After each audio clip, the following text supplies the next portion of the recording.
It feels oddly appropriate that Kirby and the Rainbow Curse is being released right now. The game can be seen as serving the same purpose that Canvas Curse did when it came out for the DS, namely in showing off the unique ways that Nintendo's system can be used. Now, some may call this a gimmick title, but I really enjoyed Canvas Curse.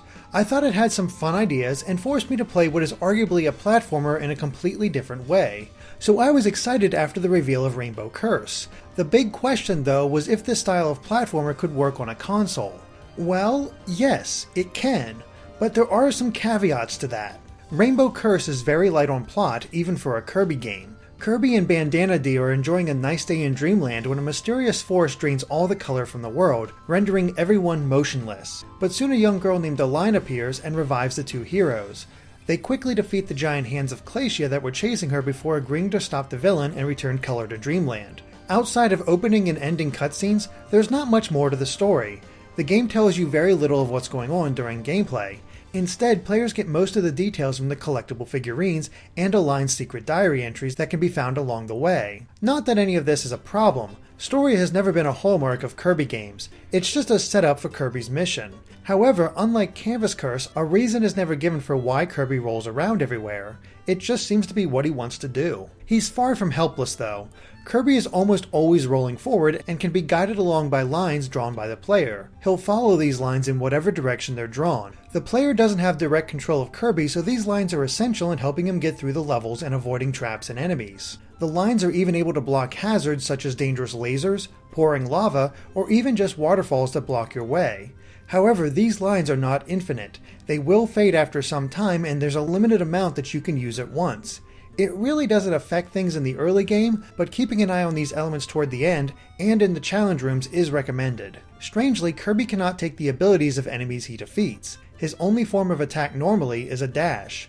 While at first it seems strange to not be able to get powers, the dash is quite excellent. It's quick, powerful, and can get the job done in most cases. However, it can be powered into a star dash once 100 stars are collected. This increases Kirby's size, speed, and power so that he can barrel through metal blocks and stronger enemies. It's also the key to quickly taking down the bosses. Now, the Kirby, Meta Knight, and DDD amiibos can be used to grant Kirby various power-ups for a level. While they can make certain aspects of the game easier, they're not essential to beating the game. Finally, certain levels allow Kirby to transform into a tank, a submarine, or a rocket. They all have slightly different controls, but the game does a good job of easing you into their abilities. Tank Kirby is all about shooting action and taking down hordes of enemies. Submarine Kirby has complete control of where he goes, but the lines are necessary for guiding his torpedoes. And Rocket Kirby can smash through pretty much everything, but he only goes in a straight line, so he must be guided at all times. Together, these forms do a great job of breaking up the action.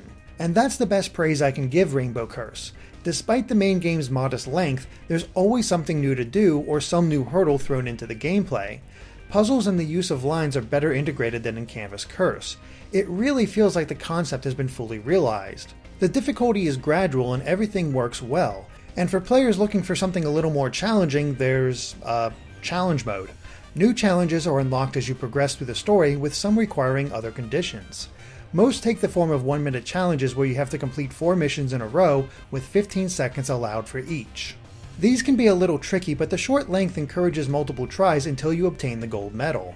But it's the survival challenges that provide the real difficulty. Here players must defeat 12 trials in a row with the same 15-second time limit.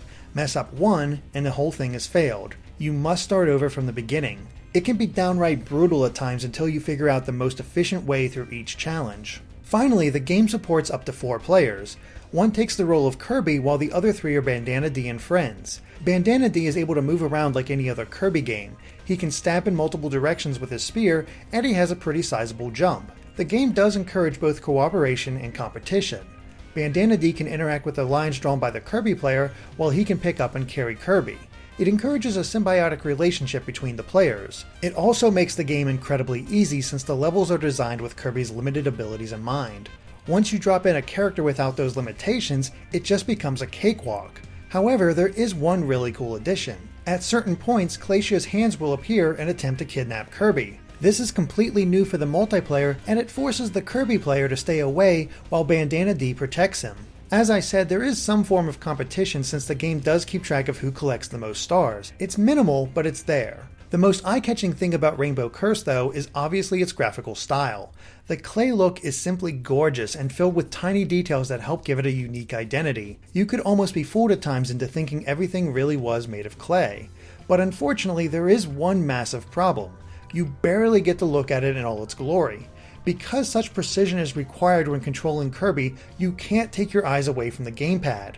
While it still looks nice on the smaller screen, you're not getting the full experience. I applaud the developers for finding a way of really using the gamepad. I just wish it didn't come at the cost of playing on your TV for even a little bit. Despite my problems with only using the gamepad, I'm still glad to play with the TV on if only to experience the fantastic soundtrack. There are some truly great remixes here as well as new songs that are incredibly catchy. Interestingly, there are quite a few pieces that are moody in nature. They're different, but I still enjoyed all of them. The presentation is just wonderful. Kirby and the Rainbow Curse is a ton of fun. It has a great style, there's challenge to be found, and it has that classic Kirby charm.